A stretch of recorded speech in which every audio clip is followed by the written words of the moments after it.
Alright, shalom, shalom.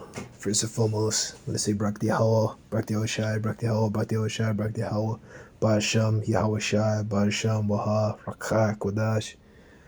Double honors to the elders and apostles of Great Millstone who do rule and teach well, as well as honors to you brothers out there in the highways and byways, you brothers in GMS, as well as you brothers that are GMS offshoots. You know, honors to you brothers, shalom to all you brothers, you know. It's your own brother here. Once again, want to make another video. And I did a GMS homework on this. I was gonna do the test, but I actually wanted to do another video first. Then I'm gonna do the test and finish it out. It should be about like 5 questions. It's not gonna take me that long. But I want to just do this real quick and just get another video in. So Philippians chapter 1, verse 12, but I would ye should understand, brethren, the things which happened to me have fallen out rather unto the furtherance of the gospel. Right? So why did Apostle Paul see this? What happened to Apostle Paul? Okay, so what happened to Apostle Paul was that Apostle Paul was arrested. I'll start here. Acts chapter, what is this? Acts chapter 21, verse, I'm just going to skip down and get to the point. We know about Agabus or the prophet, but I'll just read here, right? Verse 20.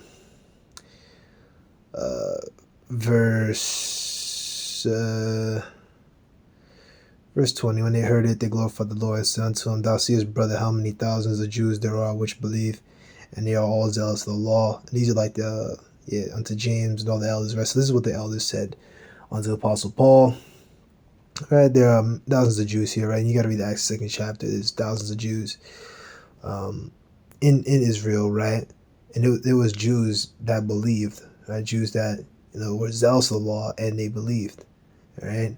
Because a lot of people think that all the Jews didn't believe on Yahushai, right? You had Jews that believed, right? Or people that think that all the scribes and Pharisees were wicked. You had some that were righteous, right? Like Gamaliel. What Gamaliel did was righteous. That was righteous. He was supposed to do that. That was a good thing he did. Speaking up. What was I thinking of? But yeah, you had Jews that believe, right? And they are all zealous of the law. The law, because remember they grew up in Judea, so the law, they were circumcised on the 8th day, so they were very zealous, very hot for the law. Law is very important to them. You know what I mean? Even though they still believed, right? And they are formed of thee that thou teachest all the Jews which are among the Gentiles to forsake Moses, saying that they ought not to circumcise the children, neither to walk out of the customs, right? Which that's a rumor passing around. I did a video on this a while back, but there was an individual, can't remember his damn name, but there was an individual that was going around, and he was propagating that. I can't remember his name, but if you go on my channels, go under like my old channels, and you look for like my lowliness of mind pages, you should find it there, or maybe it's even in the playlist of this channel. It could be in my, actually no, it wouldn't be in loneliness of mind. It would be in my older Boast Not Against the Branches channels. Check those out, and look for a playlist that's Acts the 15th chapter, and I broke down the entire thing from the top all the way down. It's about 2 hours in total, but you should find one of them where I kind of name the person. You should have a different name. Back to this, right? Verse 22. What is therefore the multitude must needs come together, for they will hear that thou art come, right? So hey, what is it? What are you gonna do, man? They're gonna come together and they're gonna know that you coming, man. What are we gonna do, right? Because they're gonna be like, hey, man, because they believe in this rumor. And they're like, hey, man, they're gonna come together, so we need to make a move, before they come, because they don't want to answer, right? And we don't want to make a scene, right? Verse 23, do therefore this what we say to thee. We have 4 men which are a vow on them. Take them, Nazarite vow. Take them and purify yourself with them, and be at charges with them, that they may shave their heads, and all may know that those things whereof they were informed concerning they are nothing, but that thou also walkest orderly and keepest the law. Right? Nazarite vow. Right? Now, that that shows you, man, Apostle Paul broke that down constantly, but it was just a miscommunication that these Israelites were believing that Apostle Paul was saying that, not to keep any laws, and that you can just, not do anything, But as I said before, there was an individual around that time who was a proponent of propagating, those things, that was pretty much just trying to like throw wrenches in really into the truth. And I was reading commentaries where they said the commentator believed that guy did it, but once again I forgot his name entirely. If I remember, I might put it in the comment box. But more than likely, I'm totally gonna forget. I'm gonna finish this up, do the GMS homework test, then I'm probably gonna relax and chill out, and I'll 100% forget. But Lord willing, I'll the Spirit will come back to me either tomorrow or another time, and I'll go ahead and do that. But right, because as I said before, right. So basically, that also keeps the law, right? Because we never said the law is like you just don't do any of the law. Right? The law is done away with in terms of being completely under the law, where you have to be in compliance with all 631 commandments to receive salvation. Now we say that salvation's through faith, salvation's through grace, right? And faith in who, right? Faith in Yahweh Bashem Yahweh Shai, faith in Yahweh Yahweh Shai, right? Worshiping Yahweh Yahweh Shai, right? And this is what we believe in, right? And this base scriptures, Apostle Paul broke that down clearly, shows where his mind's at, and all ties in, all right? Like it says, do we sin because we're under grace? Most I forbid. I think it's Romans 6, right? So, once again, it's miscommunication, so don't be confused. As such, the Gentiles, Israelite foreigners, which believe we are written and concluded that they deserve no such thing, save only that they keep themselves from things offered to idols, and from blood, and from strangle, from fornication. Read Acts 15. Acts 15 chapter explains more. And then Paul took the men, and the next day purified himself with them, entered to the temple to signify the accomplishment of the days of purification. Until then, an offering should be offered for every one of them, right? Once again, Nazarite vow, right? And they had the temple, which this is Herod's temple. They were in. Herod basically rebuilt the temple. I think he was looking at, I think it was the second temple, which was put back together, with the Maccabean revolt. And basically, when Herod came on the scene, he saw it, and he was like, "Well, man, this is smaller than the first temple." So he sat there and he made additions to it and made it bigger. And he had different courts. You had a court of the woman, you had the court of the priest, you had the court of men, right? And you had a court of the Gentiles, which was just for court of Gentiles for everybody, man. You could be non-Israelite, you can be Israelite foreigner, right? That would be for them. Israelite foreigner who's believing in different stuff, right?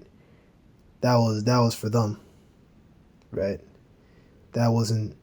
Well, actually, I'll say that even just Israelite foreigner in general, because they looked at Israelite foreigners who were following the customs of these different nations. They were looking at them like straight heathen, like we know. So that would be the court of the Gentiles, right? For everyone that's a non-Jew, right? Meaning following the ways of the Jews, meaning Israelites, Even though, as I said before, you have Jews, because Judaism is just the way of the Jews. That's all Judaism means, okay? And you had non-Israelites that will follow, right? We know about John Hyrcanus and all that. I'm not talking about that today. Verse 28, verse 27. And when the 7 days were almost ended, the Jews which were of Asia saw him in the temple, stood up all the people, and laid hands on him, crying out, Men of Israel, help! This is the man who teaches all men everywhere against the people and the law in this place, and further brought Greeks into the temple and had polluted this holy place, right? As I said before, Israelite foreigners, man. For they had seen him before in the city, Trophimus, an Ephesian, who they supposed that Paul had brought into the temple. Once again, Israelite foreigners. And that's why they dragged him and killed him. And then you have the rest that came down, which led to Apostle Paul getting arrested. So, let's see here. Here's just the basic rundown of what happened. So Paul at Jerusalem, Paul gets arrested and causes a mob, right? Because they supposed that he was with, that he brought a Greek into the temple. It doesn't, number one, why would the elders give him an Israelite foreigner to go into the temple, right? Someone who's, looks like an Israelite foreigner, someone who's like maybe wearing the Greek robes, clearly not someone that looks to be a Jew, right? To be a following a Jew, a practicing Jew means someone who follows the laws, right? Israelite, right? Which Israelite foreigners are Israelites as well, but you know what I mean. Someone who's following the culture, right? Someone who looks like they're circumcised, right? So they supposed. So with that, I can honestly go into the Greek. Either one. I read some commentaries. They say that they lied. Other commentaries say that it was a mistake. Either or, it was all set up by the Lord for that to come down, because it was prophecy. Agabus prophesied that happening, and it happened. So he gets arrested, addresses the mob. Paul stays him from scourging before the Sanhedrin, which is like the group of elders. Yahushua tells Apostle Paul that he will bear witness of him in Rome, the plot against Apostle Paul's life. Sent safely to Felix the governor, Paul before Phoenix. And this is blueletterbible.com, by the way. And this is Apostle Paul timeline. Paul before Festus, Paul's appeal honored, turning port towards Rome, right? Appeals to Caesar. Believe this is it, right? Yeah, appealed him to Caesar, right, to the king. Then he goes before Agrippa. Right, appeals to Caesar, right, then he gets sent to Agrippa, and then he sails to Rome, right, because he appealed to Caesar, right. I think, was it this one who said, if you didn't appeal to Caesar, I would have let you go? I think it was Agrippa who said that, right, so he appeals to Caesar, and then, right, shipwrecked, sails to Syracuse, meets with the Jews. Let's see here. The command of the people. Yeah, delivered prisoner. Though I have committed nothing against the people or customs of my fathers, yet was it. Yep, and that's what happened. Because that's true. He committed nothing against the people or customs of our fathers, yet was I delivered prisoner from Jerusalem into the hands of the Romans.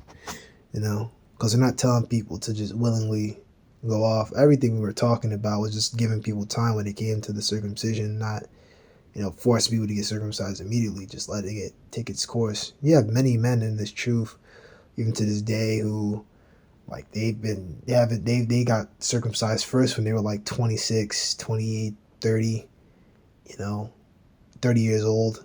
Then they got circumcised, So that's just things that, goes down. That's pretty much what it was. That's what Acts 15 was all about. Letting people run on their own time. Don't put them under the whole weight and burden of the law. Let people grow, which is what elders push on to this day. Grow in this thing. Preaches the gospel without hindrance for 2 years in his rented house. Right, anyone who came in. Right, and here you go. You see here Philippians, Colossians. Right, these are different things he wrote. Let me see here. Yeah, books written. So these are different books that he wrote while he was there. So that's why you see it with Philippians. Apostle Paul is a literally locked up when he wrote that one. He was locked up. So released from Roman imprisonment for the missionary work, and then he was murdered by Nero, right? Right. So verse 12, right? But I would ye should understand, brethren, the things which happened unto me have fallen out rather unto the furtherance of the gospel, so that my bonds in Yahushua Mashiach are manifest in all the palace and all other places, right? And some may spread the good news, right? So even though things may seem bad, right, it's going to say can't do anything against the truth but for it, right? So when people take photos of you, all they're doing is really just spreading the gospel even more to more ears, so that more people can hear about it, right?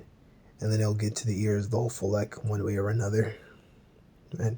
Some of the bonds in Yahushua Mashiach manifest in all the palace and in all the other places, right? So while this was written, Apostle Paul was in his rented house, which the word is Strong's G 4232. Praetorian. Slovakia.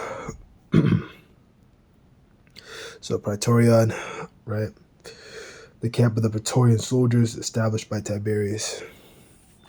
So, that's where he was. Apostle Paul was in a hired house, and he had Praetorian soldiers that were basically by him and holding surveillance.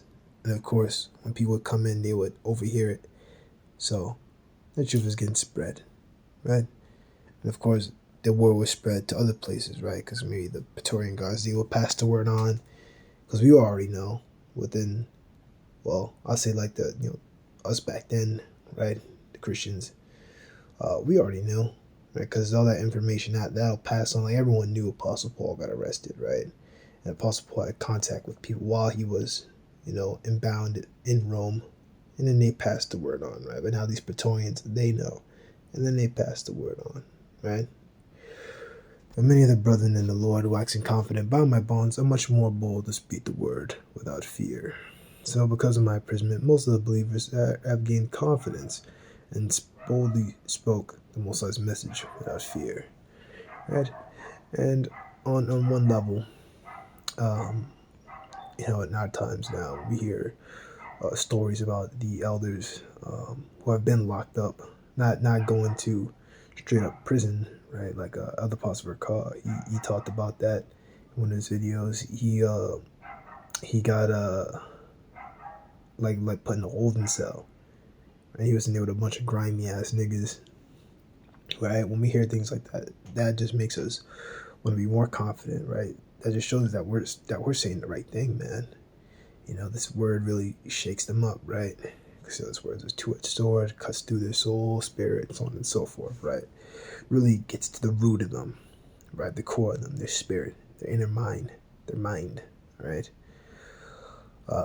These aren't just, the words of these scriptures aren't just, empty words we're speaking, right? These words of spirit, and they are life, right? All for the whole elect, okay? So that's pretty much it. And these things make us more bold, speak the word without fear, which is what we're supposed to do. And when you're out there by yourself, these are things all the more important to, review and go over, because it's super scary out there by yourself. Every time I'm going there, every time before there, it's like I feel like I'm like going to the gladiatorial arena, or I'm just going out to I don't know. I say the gladiatorial arena is the best thing I could think. It's like I'm going out to fight or something like that, which is a fight. It's a spiritual war, but it is really scary out there, man, but you can't have fear. You got to be, a based gigachad, man. That's what you got to be in this truth. All GMS members are called to be based gigachads, all right? GMS affiliated, We're to be base to gigachads, right? Be bold, speak the word without fear. Shalom.